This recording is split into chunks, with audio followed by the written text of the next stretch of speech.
everything. You're a piece of shit, Abby.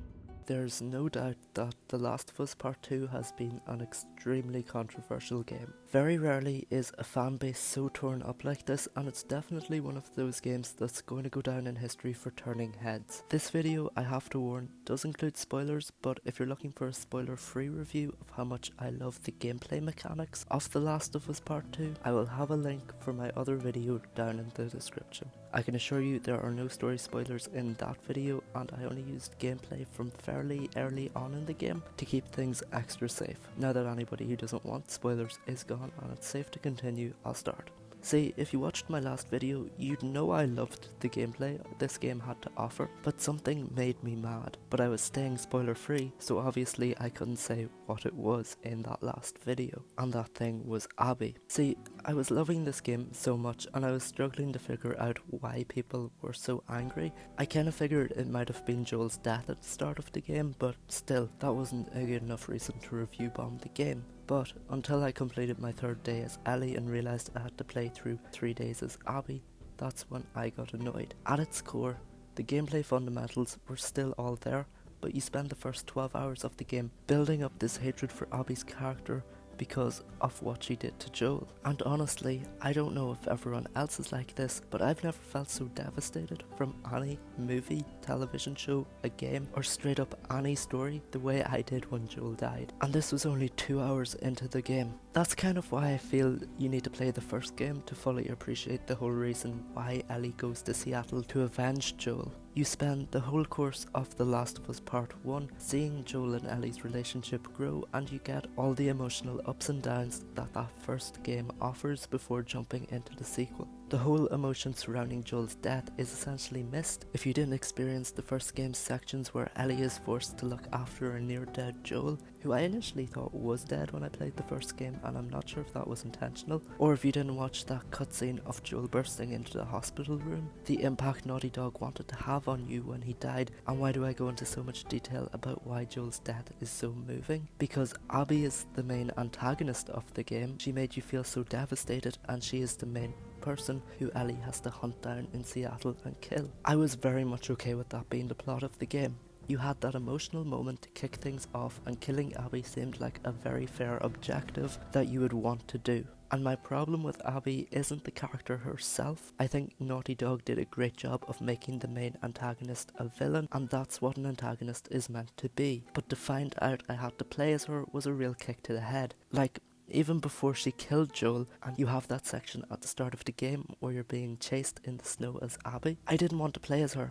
I wanted to play as Ellie. The character didn't click with me from the beginning, and maybe that was intentional because of what she does to Joel, but you play those 3 days as Ellie expecting this big build up to a fight with Abby, and you call it a day, go back to Jackson or whatever she does. But at the end of the third day, Abby gets into the theatre. I was like, here we go, the final moment. She shoots Jesse in the head, a character that I was just starting to warm to, and then you see Seattle Day 1 and you're playing as her. That got me really mad, and I actually didn't play the game for a couple of days because of everything that happened in the story and how much I hate Abby's existence in the game. And then I made my last video preaching about how amazing the gameplay and the graphics are and all the little mechanics I enjoy about the game. And that video is good if you're waiting to be sold on the game, but if you're watching this, you probably either you don't care about playing it for the story or you've beat it already. All the good things I said about the game still are true, and I stand by them. I even appreciate them more now, but I was choosing that point in the game to talk about the mechanics of it all because the story ticked me off and I didn't feel like playing anymore as Abby. And I said my follow-up video would be very negative because of what happened in the story, and I was upset at the direction that the game took at that point because not once in the marketing did you see gameplay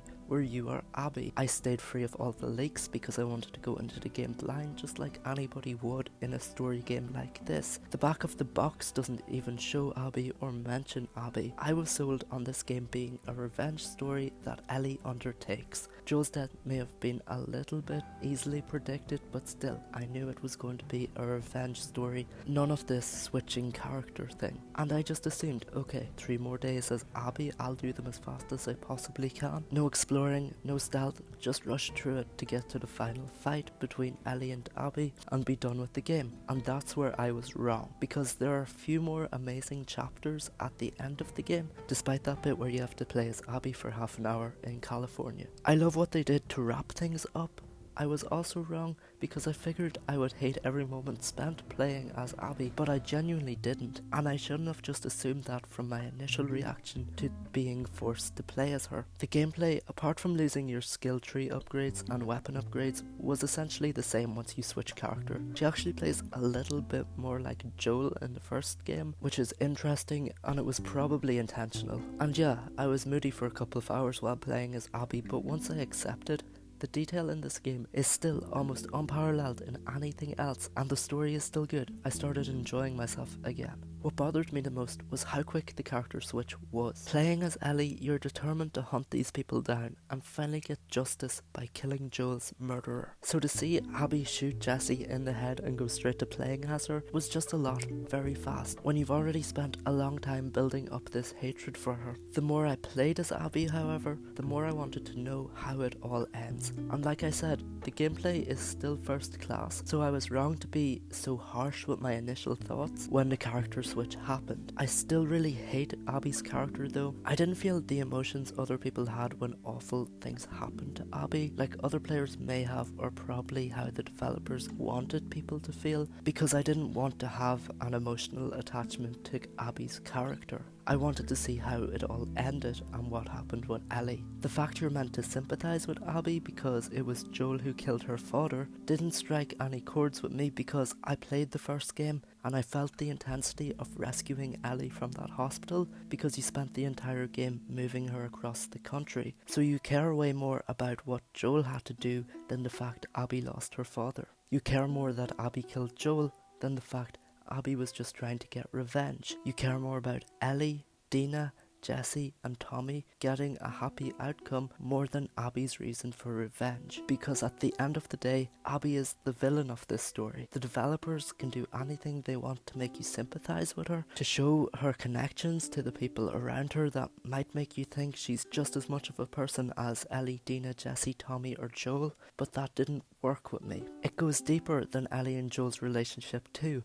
In the first game, Joel and Tommy, estranged brothers, find each other years into an apocalypse, and you see a bond start to be formed there which is already in your mind. So Tommy going after Abby gives you another reason to want her dead and to not actually care about why she does what she does. The attempts to make you feel bad for Abby are just outweighed by everything else for me, and it's probably unfortunate that that's the way it is. Honestly, even though I started enjoying playing as Abby near the end and enjoyed seeing her interact with Yara and Lev, what really made the game worth it for me was the last few chapters. It was really nice to see Ellie and Dina get their farmhouse, their sheep and their own little world to live in, bringing up their child, and it was a really enjoyable moment in the game after being forced to attack Ellie while playing as Abby. I fully expected that chapter of the farm to be the ending too, but the thought of that kind of left me wishing there was more, which probably made me appreciate the final chapter as much as I did, the real ending. I mean, the ending definitely surprised me, and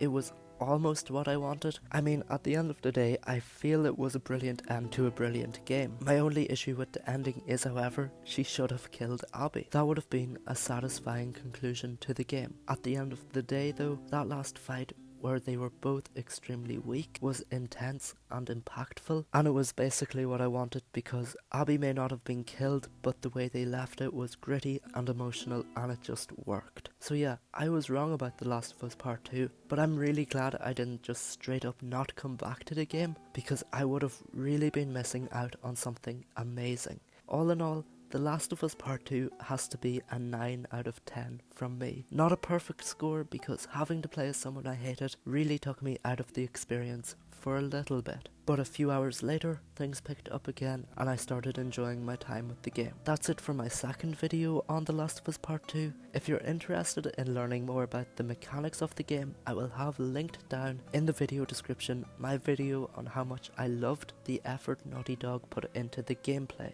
It's truly one of the best games I have played in my entire life, and I'm being completely honest when I say that. I really hope you enjoyed today's video because I enjoyed making it. If you did enjoy, however, please hit the like button because it really helps out the channel. And if you really enjoyed, consider subscribing for more video game content. I mainly cover PlayStation stuff, but I have a few other video ideas in mind unrelated to my preferred platform to play on. If you want to stay up to date with the channel, you can find me over on Twitter at AnthonyJGaming. I'm also on the PlayStation Network as AnthonyJGaming, and I'm on Instagram as AnthonyJosephGaming. If you like this video, you should check out another one of my videos, you might like it too. Thank you very much again for watching, bye.